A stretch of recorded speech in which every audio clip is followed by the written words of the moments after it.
রাজশাহী বিশ্ববিদ্যালয় কেন্দ্রীয় ছাত্র সংসদ ও হল সংসদ রাকসু নির্বাচনের ভোট গ্রহণ শেষে ভোট গণনা এবং ফলাফল দেওয়ার প্রস্তুতি চলছে। আমরা সেখানে যুক্ত হতে চাই। সরাসরি সহকর্মী তারেক মাহমুদ রয়েছেন।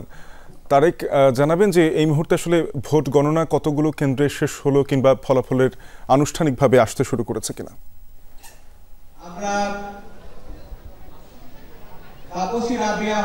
আনুষ্ঠানিকভাবে কিন্তু একটু আগে রাষ্ট্র নির্বাচনের যারা দায়িত্বরত ছিল তারা দুইটি হলের যে ফলাফল সেটি আমরা এখন পর্যন্ত জানতে পেরেছি। একটু আপনাকে জানাই যে রোকেয়া হলের ফলাফল আমরা হাতে পেয়েছি।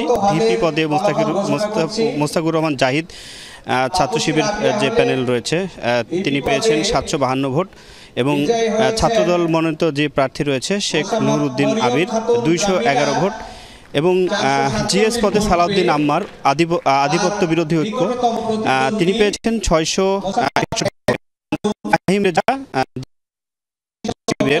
তিনি পেয়েছেন 377 ভোট এবং এজিএস পদে শিবির মনোনীত যে পদপ্রার্থী সালমান সাব্বির তিনি পেয়েছেন 346 ভোট এবং ছাত্রদল মনোনীত যে প্রার্থী জাহিন বিশ্বাস তিনি পেয়েছেন 299 ভোট এবং এখন পর্যন্ত ফলাফল গণনার যে কার্যক্রম সেটি কিন্তু চলছে।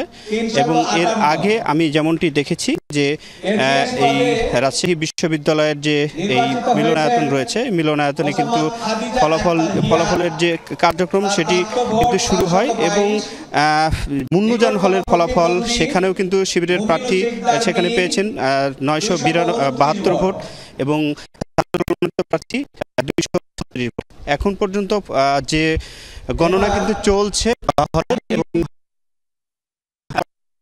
কমিশনের